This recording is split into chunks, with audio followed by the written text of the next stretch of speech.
Lockdown में मुझे मेरे पापा के दोस्त के यहाँ पर रहना पड़ा। पापा के दोस्त की भतीजी पहले से ही मेरी सेटिंग थी, तो हुआ यूं था कि मैं किराए के एक रूम में अकेला रहता था। मेरे सभी दोस्त किसी न किसी तरह अपने अपने घर जा चुके थे। मैं अकेला रह गया था क्योंकि मुझे पेपर के बाद किसी काम से कुछ दिन रूम पर ही रुकना पड़ा। एक दिन मेरे पापा का मुझे फोन आया तो उन्होंने मुझसे कहा कि तुम्हारे अंकल जी का फोन आया था।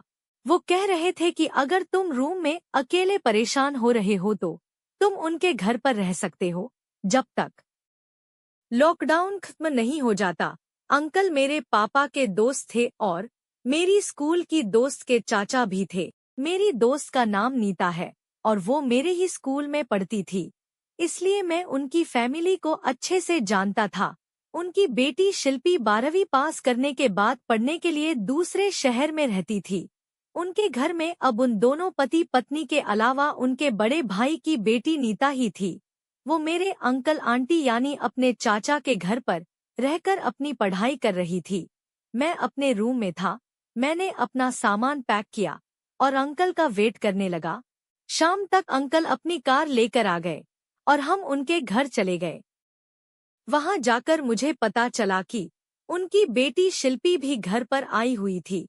जब मैंने उसे पहली बार देखा तो मैं देखता ही रह गया। जब उसने गेट खोला तो उसे देखकर ऐसा लग रहा था जैसे कोई विदेशी लड़की सामने खड़ी हो। फिर हम अंदर गए। अंकल ने मुझे बोला कि मैं तुम्हें तुम्हारा कमरा दिखा दूंगा, मगर पहले तुम चाय नाश्ता ले लो। चाय का नाम सुनते ही मैंने तुरंत हाँ बोल दिया। फिर हमने चाय नाश्ता लिया और अंकल ने मुझे मेरा कमरा दिखाया और कहा, बेटा तुम इसी कमरे में रहोगे। वो कहने लगे कि अगर किसी चीज की जरूरत हो बता देना, शर्माना मत, इसे अपना ही घर समझना। मैंने अंकल को थैंक्स बोला और फिर अंकल चले गए। उनके जाने के बाद मैं अपना सामान कमरे में रखने लगा और सोच रहा था कि अच्छा किया कि मैं यहाँ आ गया। दोस्तों, आपको बता दूं कि नीता और मैं पहले से ही एक दूसरे को पसंद करते थे। मैं उसके बारे में सोच ही रहा था कि तभी मेरे पीछे से किसी ने मुझे पकड़ लिया और जोर से गले लगा लिया।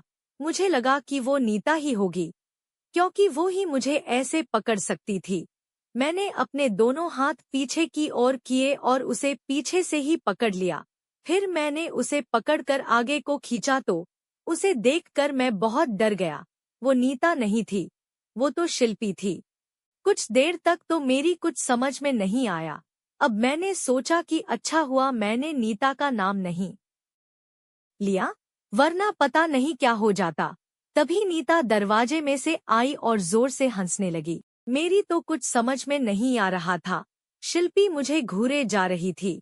मैंने नीता से पूछा तो नीता ने मुझे बताया, मैंने शिल्पी से शर्त लगाई थी और शिल्पी हार गई।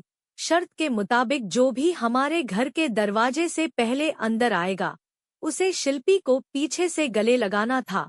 तो जब तुम्हारे आने पर शिल्पी ने गेट खोला तो तुम सामने से पहले अंदर आए थे, इसलिए तुम फंस गए और शिल्पी को तुम्हें गले लगाना पड़ा। ये बोलकर वो और जोर से हंसने लगी। मन ही मन मैं खुश हो रहा था कि चलो अच्छा ही हुआ।